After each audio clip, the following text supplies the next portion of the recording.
For weeks, a number of California lawmakers touted a bill that would have created state-controlled universal health care for residents. This would have been the second time a state in the U.S. attempted to adopt such a plan.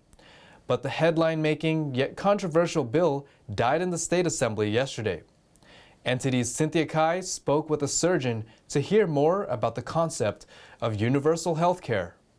California's state lawmakers on Monday failed to gather enough support to advance a bill known as AB 1400, which would have created a government-funded universal healthcare system. However, Paula Muto, a surgeon, said the concept of universal healthcare does not meet the needs of modern medicine. If you think back in the 1960s, we had a really different system, right? We had a top-down approach of the doctor who knows what's best for you, and it was a very monolithic, paternalistic system. She said, doctor-patient relationships today require more personalization rather than government mandates. Our healthcare in 2022 couldn't be more different. We have collaborative approaches with our patients. We have individualized care. So to kind of go back to a solution that was thrown in the 1960s of a single-payer system doesn't make sense, because in point of fact, you can't have a single payer when you don't know what you're paying for. AB 1400 had to pass by midnight on Monday to have a chance at becoming law this year. But its author, Democratic Assemblymember Ash Clara, realized it would not pass and withheld the bill from a vote. Proponents of the bill said it would have created equal access to health care, but critics were concerned about the introduction of the largest tax increase in state history. The hefty new taxes would have been implemented through a separate bill, ACA 11. Assembly Speaker Anthony Rendon said in a statement he was deeply disappointed Clara decided not to call AB 1400 for a vote. Assembly Republican leader Marie Walden thanked the Californians and a number of Democrats who opposed AB 1400. Muto said she hopes more healthcare professionals can be included in the discussion surrounding the healthcare system. I would like to see engagement without hostilities and fear. I think there's been a lot of fear with COVID and everything. I think that we have to remember the doctors are here to take care of patients like we've always been here to take care of patients, and we'd like to do that with more latitude. California is not the first to attempt such a healthcare system. Vermont adopted universal healthcare in 2011, but dropped it 3 years later after the government could no longer pay for it. Cynthia Kai, NTD News, California. Officials released surveillance footage of a shooting that happened at San Francisco International Airport earlier this month. The suspect said he was carrying a gun, and when he appeared to raise it, the officers fired. The 37-year-old man was fatally shot on January 20th after acting suspiciously inside San Francisco International Airport. The man, named Nelson Zetto, claimed he was armed with 2 guns. However, he was carrying airsoft replicas which are not real firearms. San Francisco Police Department Commander Paul Yep said officers received calls shortly before 7:30 a.m. about a suspicious man in the international section.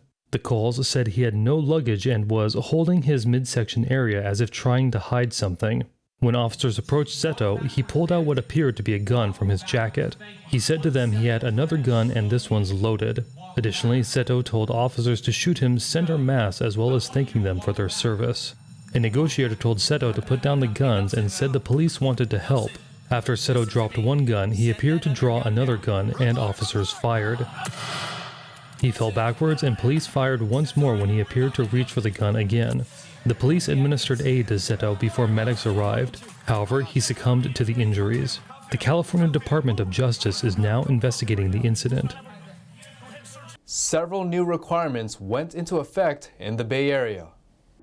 San Francisco officials once again allow people to be maskless in certain settings, such as offices or gyms in which everyone is fully vaccinated. Indoor masks are required in most settings, and Oakland requires those ages 12 and up to show proof of vaccination in order to access certain indoor spaces, including restaurants, concert venues, and gyms. The Chase Center in San Francisco requires all eligible guests to show proof of vaccine booster shots for venue entry, if applicable. It will be the first arena in the nation to have this requirement. Hollywood agencies representing some of the biggest stars in the world, like Will Smith and Beyonce, are turning their attention to TikTokers. Content creators on the Chinese-owned app are wooing a ton of the younger Generation Z viewers, and Hollywood wants in. NTD's Phil Zhou has the details. Talent agencies in Hollywood are used to representing big-time movie stars and mega artists, but now they're going after influencers on TikTok. Well, I'm certainly not surprised that Hollywood is hiring off of TikTok. TikTok is opening up doors for all these Gen Z 10 to 25-year-olds. Millennial and Gen Z are the two most important generations at the moment. It seems a little bit easier for brands to use TikTok marketing. Marketing expert Maggie Wilson says it's about making money. Hollywood is figuring out that you can tap into these micro communities that are on TikTok and you get a really great return on your investment. Especially if the TikTok influencer has a loyal following. There's a gap between how much it costs for an influencer versus a celebrity. And the ROI might be a little bit better if you're working with an influencer, especially a micro-influencer who has a very engaged audience. Reza Izad co-founded _Talent, a firm representing over 200 content creators on sites like YouTube,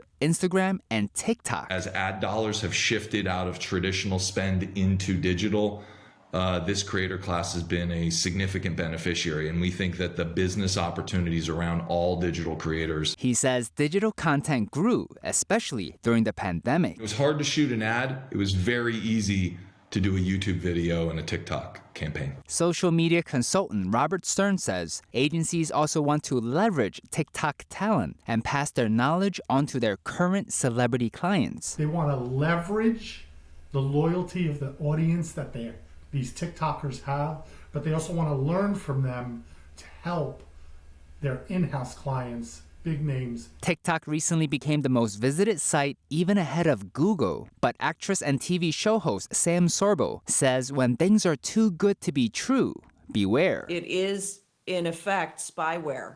And so there's a great deal of data that's being gathered through people's use of this technology, of this app. TikTok is owned by Chinese company ByteDance. Former President Trump tried banning the Chinese-owned app over national security concerns, but the ban has since been lifted by President Biden. Phil Zhou, NTD News. A suspect who allegedly made mass shooting threats against individuals at the University of California, Los Angeles, or UCLA, has been taken into custody. That's according to school officials. UCLA held all classes remotely today as a precaution, but says it'll resume in-person learning tomorrow. Police have identified the suspect as Matthew Christopher Harris, a former UCLA lecturer. Harris allegedly sent a video referencing a mass shooting and an 800-page manifesto filled with violent threats against members of the UCLA community. The campus police department said it worked with the FBI and Colorado law enforcement on the investigation. Authorities tracked Harris to his home in Boulder, where he was arrested after a standoff. Anyone who has ever gotten a ticket for rolling through a stop sign knows you have to come to a complete stop no matter what. And Tesla is paying the price for ignoring that rule of the road. Cars in Tesla's self-driving beta program have been programmed to roll through stop signs, so long as no other cars or people are around. The National Highway Traffic Safety Administration isn't having it. The agency issued a safety recall forcing Tesla to make its cars obey stop sign laws. According to Tesla, this will impact close to 54,000 vehicles in its self-driving program. The company doesn't like the word recall since the issue will be fixed with an over-the-air software update. Tesla says no cars in its programs have been involved in any accidents since it launched in 2020.